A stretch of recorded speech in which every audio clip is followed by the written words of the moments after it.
Bienvenidos a este martes 9 de noviembre del año 2021. Comenzamos en oración. En el nombre del Padre, del Hijo y del Espíritu Santo. Amén. Sagrado Corazón de Jesús, en ti confío, un Dios crucificado. He aquí el oráculo que resuelve todas nuestras dudas, la respuesta a todos nuestros pretextos, la solución de nuestras dificultades. Inmolarse es amar. Dios mío, estoy dispuesto a inmolarlo todo también. Comenzando en este día, en el nombre del Padre, del Hijo y del Espíritu Santo, damos gracias por poder ver la luz, por poder respirar, por una nueva promesa, por una nueva oportunidad. Gracias, Señor, porque nos la otorgas y te pedimos aprovecharla. Comenzamos. Lectura del Santo Evangelio según San Juan, capítulo 2, versículos 13 al 22. Cuando se acercaba la Pascua de los judíos, Jesús llegó a Jerusalén y encontró en el templo a los vendedores de bueyes, ovejas y palomas, y a los cambistas con sus mesas. Entonces hizo un látigo de cordeles y los echó del templo, con todo y sus ovejas y bueyes. A los cambistas les volcó las mesas y les tiró al suelo las monedas, y a los que vendían palomas les dijo: «Quiten todo de aquí, y no conviertan en un mercado la casa de mi Padre». En ese momento sus discípulos se acordaron de lo que estaba escrito: «El celo de mi casa me devora». Después intervinieron los judíos para preguntarle: «¿Qué señal nos das de que tienes autoridad para actuar así?». Jesús les respondió: «Destruyan este templo y en 3 días lo reconstruiré». Replicaron los judíos: 46 años ha llevado la construcción de este templo, ¿y tú lo vas a levantar en 3 días? Pero él hablaba del templo de su cuerpo. Por eso cuando resucitó Jesús de entre los muertos, se acordaron sus discípulos de que había dicho aquello y creyeron en la Escritura y en las palabras que Jesús había dicho. Palabra del Señor.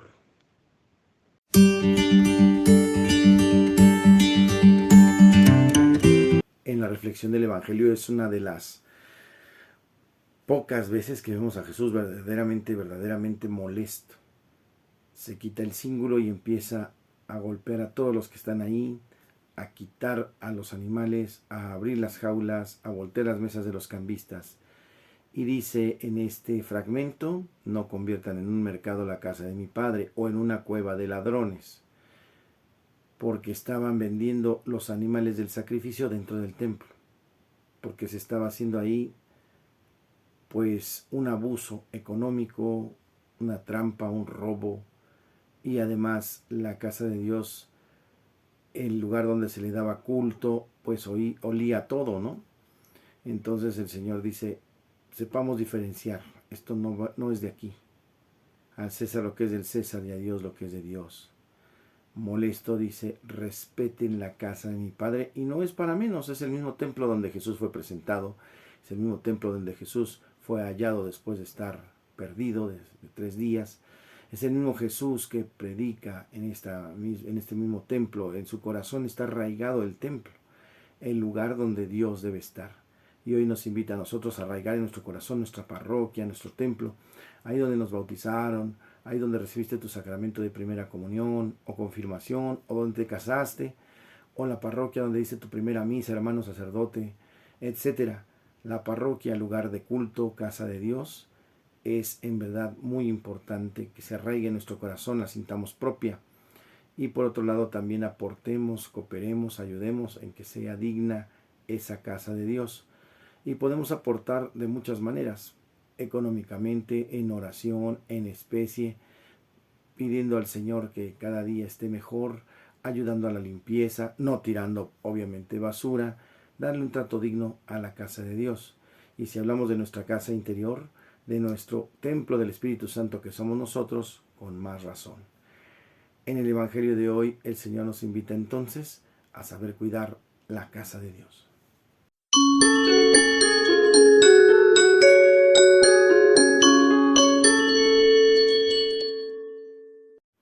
En el tema de hoy, el poder en la iglesia está en el servicio.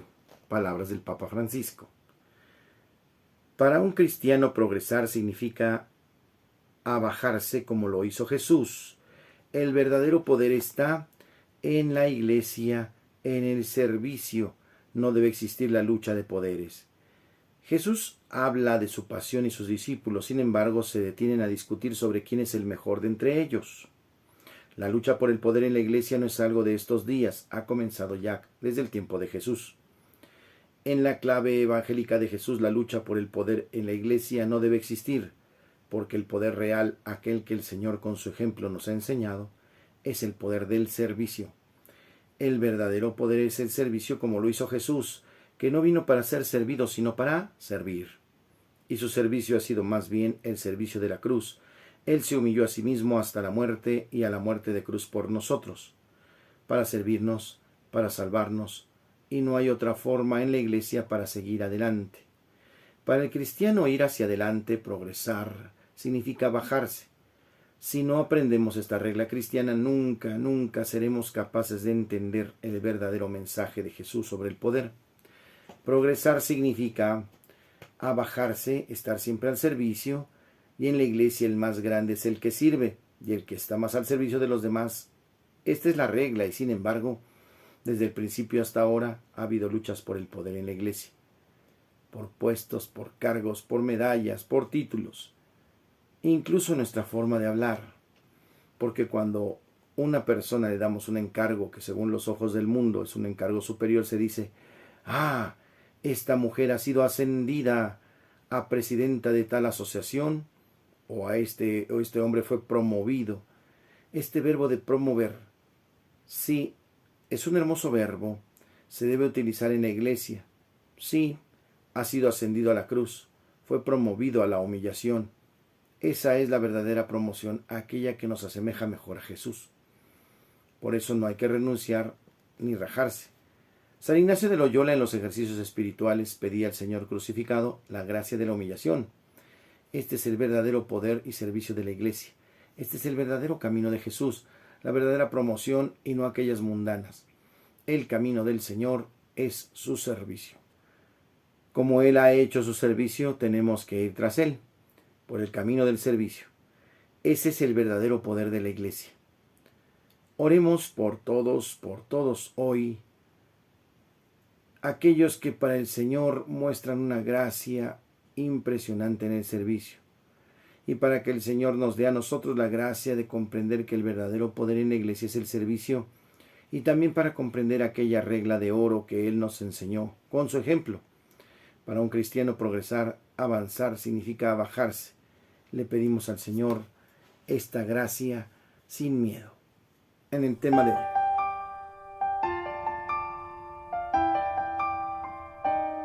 En la Rola del Alma, Luis Enrique Ascoy, se llama Para sanar el corazón. Cantante peruano, vamos a escucharlo. Para arrancar esta ira y restaurar la sonrisa, y sembrar alegría donde haya dolor. Te invoco, mi Dios. Apréndete esto, sí. Entra a mi corazón, Señor.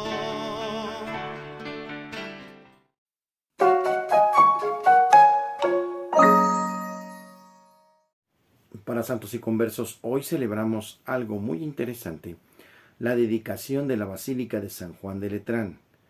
Basílica significa casa del rey. En la Iglesia Católica se le da el nombre de basílica a ciertos templos más famosos que los demás. Solamente se puede llamar basílica a aquellos templos a los cuales el sumo pontífice les concede ese honor especial. En cada país hay algunos. La primera basílica que hubo en la religión católica fue la de Letrán, cuya consagración celebramos en este día. Era un palacio que pertenecía a una familia que llevaba ese nombre, Letrán. El emperador Constantino, que fue el primer gobernante romano que concedió a los cristianos el permiso para construir sus templos, le regaló al sumo pontífice el palacio Basílica de Letrán, que el Papa San Silvestre convirtió en templo y consagró el 9 de noviembre del año 324. Esta basílica es la catedral del Papa y la más antigua de todas las basílicas de la Iglesia Católica. En su frontis tiene esta leyenda: Madre y cabeza de todas las iglesias de la ciudad y del mundo, Se llama Basílica del Divino Salvador porque cuando fue nuevamente consagrada en el año 787, una imagen del Divino Salvador, al ser golpeada por un judío, derramó su sangre. En recuerdo de este hecho se le puso ese nuevo nombre. Se llama también Basílica de San Juan de Letrán porque tiene dos capillas dedicadas, una a San Juan Bautista y la otra a San Juan Evangelista, y era atendida por los sacerdotes de la parroquia de San Juan. Durante 1000 años, desde el 324 hasta el 1400, época en que los papas se fueron a vivir a Avignon en Francia, la casa contigua a la basílica, y que se llama Palacio de Letrán, fue la residencia de los pontífices, y allí se celebraron 5 concilios o reuniones de los obispos de todo el mundo. En este palacio se celebró en el año 1929 el Tratado de Paz entre el Vaticano y el gobierno de Italia. Se llama Tratado de Letrán. Cuando los papas volvieron a Avignon, se trasladaron a vivir al Vaticano. Ahora en el Palacio de Letrán vive el vicario de Roma, o sea, el cardenal al cual el sumo pontífice encarga el gobernar la iglesia de esa ciudad. La Basílica de Letrán ha sido sumamente venerada durante muchos siglos, y aunque ha sido destruida por varios incendios, ha sido reconstruida de nuevo y la construcción actual es muy bella, hermosa. San Agustín recomienda: cuando recordemos la consagración de un templo, pensemos en aquello que dijo San Pablo: cada uno de nosotros somos un templo del Espíritu Santo. Ojalá conservemos nuestra alma bella y limpia como le agrada a Dios, que sean sus templos santos. Así vivirá contento el Espíritu Santo en nuestra alma. En Santos y Conversos.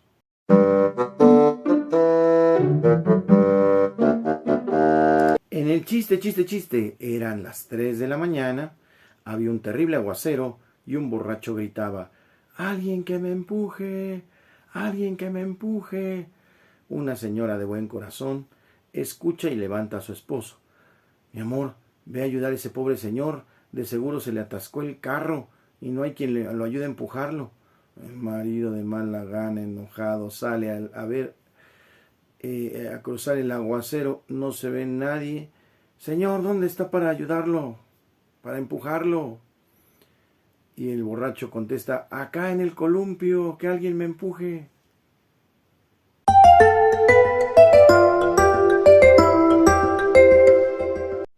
En curiosidades de la Iglesia Católica, padeció bajo el poder de Poncio Pilato, fue crucificado, muerto y sepultado. Jesús dice: miren que subimos a Jerusalén y el Hijo del Hombre será entregado a los sumos sacerdotes y a los escribas. Lo condenarán a muerte y lo entregarán a los gentiles. Se burlarán de él, le escupirán, lo azotarán, lo matarán, y a los 3 días resucitará. San Marcos 10, 33 al 34. Pedro, en la predicación de Pentecostés, afirma: a Jesús el Nazareno, hombre acreditado por Dios entre ustedes, con milagros, prodigios y señales que Dios hizo por medio de entre ustedes, como nosotros mismos sabemos, a este que fue entregado según el determinado designio y previo conocimiento de Dios, ustedes lo mataron clavándolo en la cruz por manos de los impíos. Hechos de los Apóstoles, capítulo 2, versículos 22 al 23. La muerte violenta de Jesús no fue un fruto del azar. Es una desgracia, es una constelación de circunstancias. Catecismo de la Iglesia Católica 599. Pertenece al misterio del designio de Dios, que tanto amó al mundo que dio a su Hijo único, para que todos los hombres se salven. Esta salvación nos viene por la pasión y resurrección del Señor. El que quiere entender cómo Jesús pudo llegar a una muerte tan humillante en la cruz, debe acudir al testimonio de los evangelistas. Jesús quiso preparar a los apóstoles y les presentó el sentido de su vida y de su muerte a la luz del siervo doliente. Después de su resurrección, que esta interpretación de la Escritura a los discípulos de Maús, luego a los propios apóstoles. Jesús se encamina libremente hacia su muerte mientras anuncia el reino de Dios. Se encuentra con hombres que rechazan el mensaje y que finalmente lo matan. La responsabilidad no es solo para ellos, pues en cierto modo todos los hombres de todos los tiempos somos responsables de la muerte de Jesús, por las heridas que hemos cometido, por las heridas de las cuales hemos sido salvados, dice Isaías a propósito del siervo doliente. Y todos nosotros podemos decir con San Pablo: el Hijo de Dios me amó y se entregó a sí mismo por mí. Esto en curiosidades.